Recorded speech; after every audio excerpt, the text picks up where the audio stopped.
Gelandang Roma Houssem Aouar belum menunjukkan kesan yang baik di klub yang ia ikuti musim panas lalu sebagai pemain bebas transfer setelah bertahun-tahun di Lyon.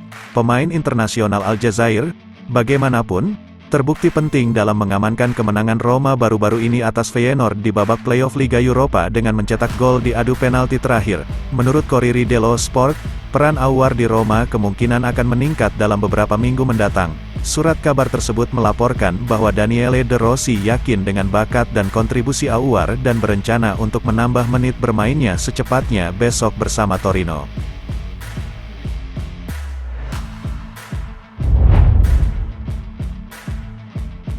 Daniele De Rossi membahas persahabatannya dengan bos Brighton Roberto De Zerbi yang akan dia hadapi di babak 16 besar Liga Eropa pada bulan Maret. Dalam konferensi pers pra pertandingan hari ini menjelang pertandingan Roma dengan Torino, De Rossi memuji De Zerbi. "Saya tidak ingin kami bermain imbang dengan Brighton, ini adalah pertandingan yang sulit untuk dipersiapkan, dan mereka merugikan banyak tim besar di Inggris musim ini," kata De Rossi. "Saya menghormati De Zerbi. Dia sangat baik padaku selama bertahun-tahun, dia menyediakan buku dan data untuk saya, dia memberi saya kata-kata penghiburan, terutama setelah saya dipecat oleh Spal, kemudian putri kami berteman, mereka bertemu di klub Roma di London untuk menonton pertandingan Roma karena mereka berdua adalah pendukung setia. Hal yang dimiliki putri-putri kami ini telah semakin mempersatukan kami. Sebagai seorang manajer, saya pikir dia jenius, Anda bisa menyukainya atau tidak, tapi dia telah membawa sesuatu yang baru dan siapapun yang melakukan itu adalah pelatih yang brilian. Anda tidak bisa meniru seseorang yang brilian dari sudut pandang itu, tapi menurut saya dia adalah seseorang yang telah mengubah sesuatu dan semua orang ingin menirunya saat ini."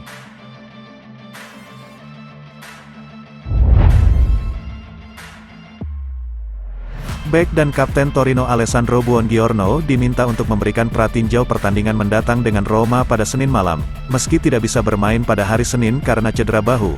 Dalam wawancara dengan La Gazzetta dello Sport, Buongiorno menyebut Lukaku sebagai striker terberat di Serie A. "Bagi saya, penyerang yang paling sulit dihadapi adalah Lukaku.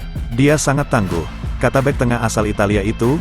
"Dia memiliki fisik yang bagus dan menggunakannya untuk melawan Anda.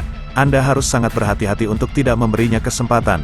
Dengan dia perlu bermain dengan antisipasi, pemain lain yang sangat kuat, meskipun saya belum pernah mengawalnya sejauh ini, adalah Osimhen. Dia memiliki kekuatan dan keunggulan kompetitif."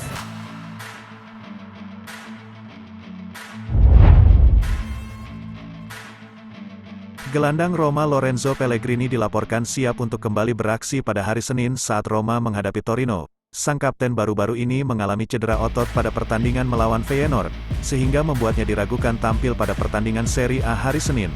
Namun sebelumnya hari ini, Pellegrini secara teratur terlibat dalam latihan kelompok dan akan siap membantu De Rossi besok.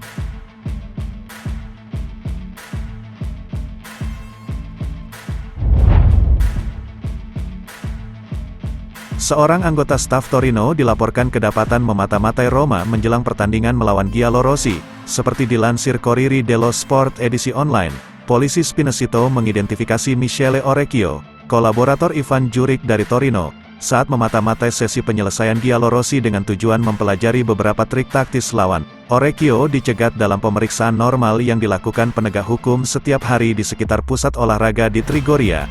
Orang yang sama tertangkap memata-matai Roma musim lalu, kali ini oleh mantan asisten Mourinho, Nuno Santos.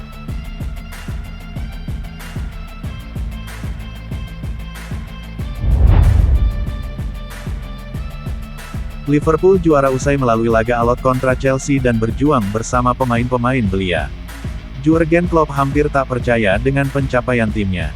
Liverpool menang dramatis 1-0 atas Chelsea dalam final Carabao Cup di Wembley, Minggu tanggal 25 Februari tahun 2024 malam WIB.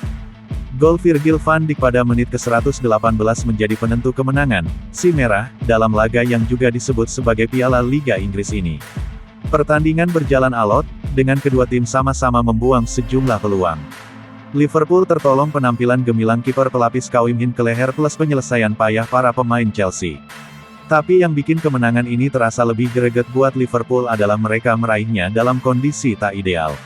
Liverpool datang dengan kehilangan banyak pemain karena cedera, sebut saja Alisson Becker, Trent Alexander-Arnold, Curtis Jones, Mohamed Salah, Darwin Núñez, dan Diogo Jota.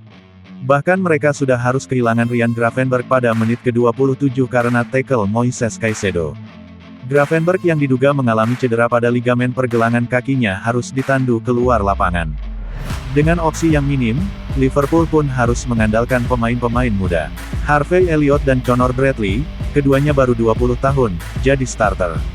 Lalu, bocil-bocil, pelapis lain seperti Bobby Clark 19, James McConnell 19, Jayden dan 18 dan Jarell Quansah 21, dimasukkan pada babak kedua. Manajer Liverpool Jurgen Klopp bangga bukan main dengan kekuatan mental timnya.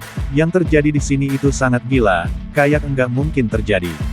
Tim ini, skuad ini, sebuah akademi penuh karakter, saya sangat bangga bisa menjadi bagian dari itu malam ini, ujar Klopp kepada Sky Sports dikutip BBC.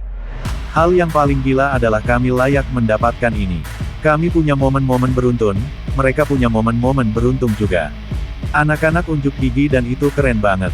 Saya yakin kami memasukkan semua anak-anak muda. Kami butuh tenaga baru, mereka bugar tapi sangat muda, tapi ia menuntaskan pekerjaannya. Anak-anak ini sudah lama berlatih dengan kami, mereka tahu persis apa yang harus kami lakukan, imbuhnya.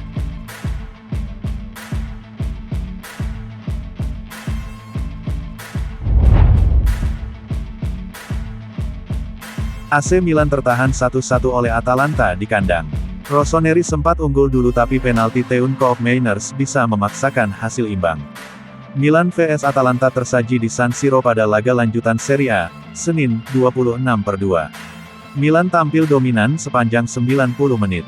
Il Diavolo mencatatkan penguasaan bola sebesar 69% dibanding Atalanta yang hanya 31%. Mereka juga tampil menyerang dengan melepas 20 tembakan dengan 7 mengarah ke gawang, sementara, Ladea hanya bikin 3 tembakan ke gawang dari 8 percobaan. Milan bisa unggul cepat ketika laga baru berjalan 3 menit lewat Rafael Leao. Namun, mereka kecolongan saat Atalanta bisa bikin gol lewat penalti di menit ke-42. Skor imbang 1-1 mengakhiri 90 menit. Tambahan satu angka bikin Milan berada di peringkat ketiga dengan 53 poin. Atalanta di peringkat kelima dengan 46 poin.